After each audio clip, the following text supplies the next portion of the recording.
Jadi pemirsa, siapa saja yang nanti akan memungut PPh ini kita lihat.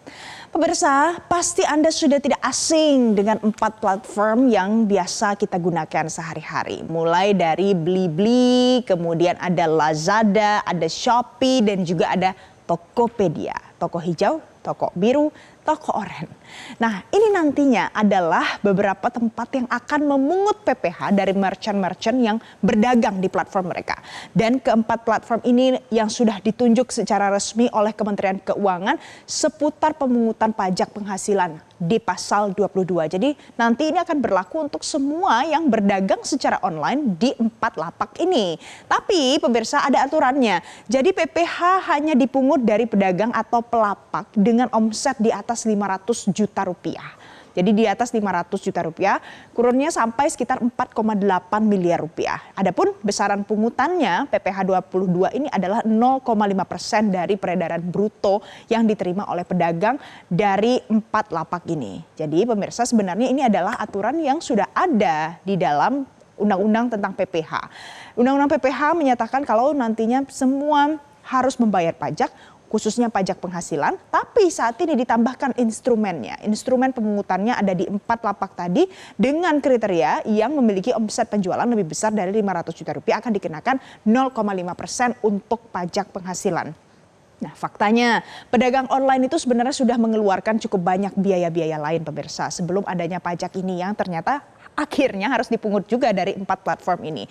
Biasanya nilainya di tiap platform beda-beda, kisarannya sekitar 1 sampai dengan 10%. Misalnya ada biaya layanan di Shopee yang berlaku pada jenis penjualan, kemudian mencakup biaya transaksi juga di dalamnya, ada biaya administrasi juga, dan biaya gratis ongkir, banyak lagi yang lain. Jadi kisarannya itu sekitar 1 sampai 10% dari peredaran bruto biaya layanan itu harus dibayarkan dari pedagang atau pelapak kepada platform di mana tempat mereka berjualan.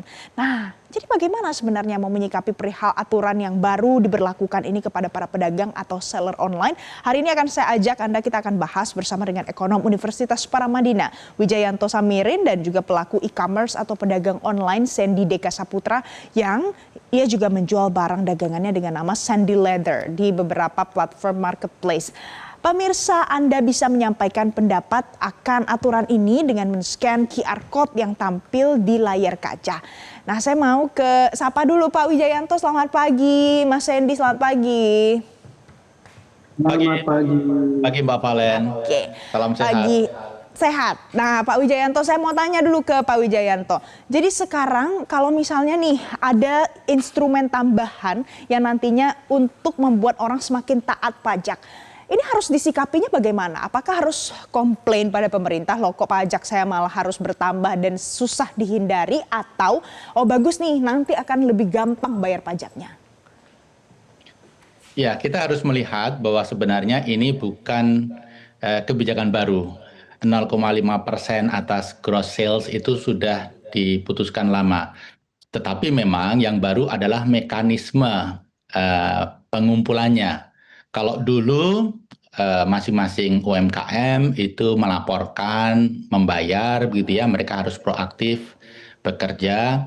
Kemudian sekarang itu sudah otomatis dipotong melalui platform e-commerce yang menjalankan proses penjualan.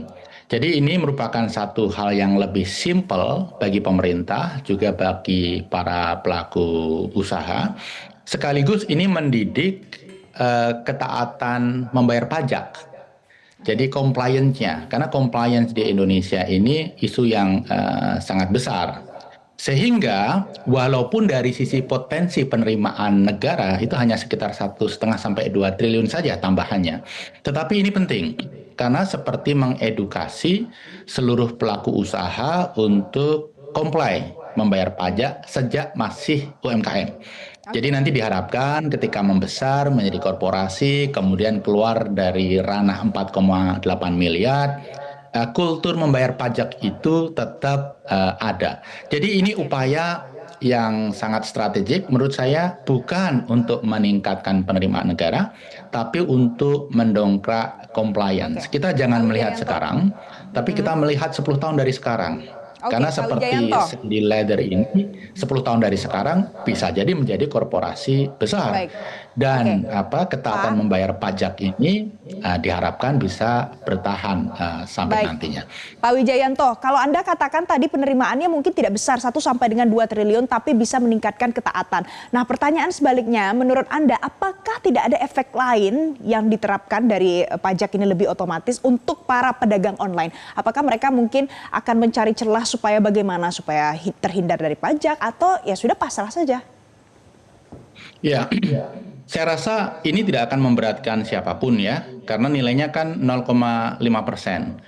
Dalam konteks kita belanja 100.000 begitu ya, kita kena tambahan pajak Rp500. Jadi ini bukan sesuatu yang signifikan. Dan kita harus juga melihat bahwa kenaikan sebesar 1,5 sampai 2 triliun itu dipikul oleh total transaksi lewat e-commerce yang nilainya bisa 500 triliun. Kalau untuk yang UMKM kira-kira separuhnya, jadi 250 triliun. Jadi tidak akan memberatkan. Motivasinya betul-betul edukasi. Motivasinya menurut saya betul-betul simplifikasi. Kemudian motivasinya betul-betul ingin mendongkrak compliance. Karena beberapa studi oleh World Bank, oleh PwC itu mengatakan kenapa tax ratio kita selalu stagnan, tidak bisa meningkat. Memang ada faktor terkait dengan perlambatan pertumbuhan ekonomi, tapi faktor yang lain yang selalu di-highlight misalnya oleh World Bank adalah compliance yang rendah. Baik. Nah, memang begini, Mbak Valen. Di satu sisi compliance ditingkatkan, tetapi pemanfaatan uang hasil pajak itu juga harus ditingkatkan governance-nya. Oke. Jangan sampai ada pemanfaatan yang salah, ada unsur Baik. korupsi dan lain sebagainya. Karena ini menyakiti perasaan kita yang membayar pajak. Jadi compliance pajaknya juga perlu diperhatikan ya Pak Wijayanto. Coba saya mau tanya ke Mas Hendy. Mas Hendy sebagai seorang pelaku usaha online, pedagang online. Jadi kalau seandainya nanti diterapkan aturan ini di marketplace tempat Anda berjualan untuk simplifikasi dan edukasi dan mempermudah, jadi semuanya bayarnya otomatis. Pendapat Anda bagaimana? Sebenarnya penyederhanaan ini sangat setuju ya. Jadi sebagai pelaku bisnis, selaku seller online, tidak repot-repot untuk manual lagi setiap bulannya memotong 0,5 pph 23 itu ya. Dan menurut saya ini sebagai warga negara yang baik, sebenarnya kita juga ingin berkontribusi yang maksimal untuk pajak negara. Namun di sisi lain penerapannya harus jelas, penerapannya dan aturan mainnya harus jelas. Jadi detail pemungutannya itu nanti diharapkan bisa dikomunikasikan dengan baik dari pemerintah maupun dari marketplace itu sendiri, karena yang memungut adalah nanti marketplace-nya kan. Jadi harus dikomunikasikan dengan baik, ada jangka waktu penyesuaian juga, baik dari segi kita sebagai seller untuk mengubah harga atau penyesuaian harga dan penyesuaian biaya admin dan pemotongannya itu juga nanti pemungutannya apakah dari harga jual omset bruto banget ataukah dari hasil setelah adminnya begitu. Karena adminnya sangat tinggi sekali kalau sekarang di marketplace itu. Oke, jadi perlu ada kejelasan juga ya. Jadi transparan dari marketplace tempat teman-teman pedagang online berjualan. Tapi saya mau tanya, mungkin ini ceritanya sedikit private ya Mas Hendy. Mas Hendy, pada saat sebelum aturan ini disimplifikasi bisa otomatis, Mas Hendy itu selalu taatkah membayar pajak dengan jumlah penghasilan yang sesuai dengan aturan di dalam pasal Undang-Undang PPH itu? Apakah susah bayar manual? Sebenarnya bayar manualnya itu tidak susah ya. Kita udah bayar pajak yang PPh final tahun PP 23 tahun 2012 itu yang 0,5% dari omset quarter bulan kita bayarkan secara manual via m-banking juga bisa, via marketplace juga bisa. Sebenarnya mudah aja, tapi memang simplifikasi kali ini memang lebih dimudahkan kembali.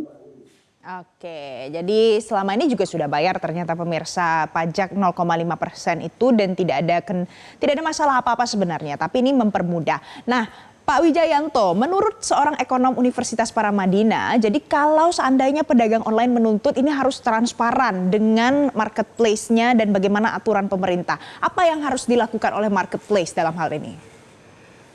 Ya, pemerintah harus memastikan ya, tentunya berkolaborasi dengan marketplace, bahwa ini diterapkan di seluruh marketplace. Jadi tidak ada trade diversion, kemudian para UMKM memanfaatkan marketplace yang tidak menjalankan pemotongan. Jadi ini harus dilaksanakan di semua tempat, sehingga disiplin itu terbangun. Kemudian yang kedua, memang saya sepakat dengan Mas Sandy. Ada beberapa hal yang sifatnya lebih teknis yang oleh pemerintah itu harus dijelaskan. Misalnya, dipotong 0,5% setiap transaksi. Ternyata setelah 1 tahun total sales-nya di bawah 500 juta. Nah, uang ini gimana proses pengembaliannya? Ini juga harus dijelaskan supaya pelaku UMKM itu juga merasa nyaman gitu ya. Saya membayar kalau sesuatu memang saya tidak harus membayar, uang itu dikembalikan secara tepat waktu. Jadi motongnya kan disiplin. Kalau memang harus mengembalikan, ya pemerintah harus disiplin juga. Jadi ada fairness di sini. Tapi yang lain, Mbak, memang ada kekhawatiran. Bagaimana nanti kalau kemudian UMKM berjualan di sosmed yang bukan merupakan platform e-commerce ya. Upaya penghindaran seperti itu pasti ada, tetapi nilainya tidak akan besar. Kenapa? Karena masyarakat kita ini kan butuh layanan yang berkualitas, butuh kepastian, butuh integritas dari proses layanan itu. Mendapatkan barang yang dibeli sesuai dengan yang dijanjikan. Jadi dalam aspek ini saya tidak khawatir kalau nanti diperkirakan banyak yang kemudian menggunakan platform sosmed non e-commerce. Ini akan terjadi, ada sedikit kebocoran, tapi tidak akan signifikan.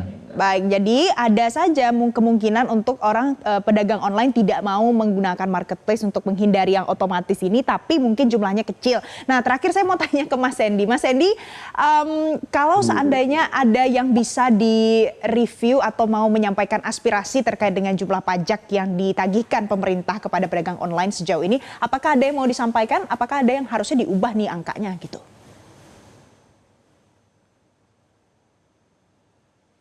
Kalau dari kami sih penerapannya jangan terlalu terburu-buru nanti.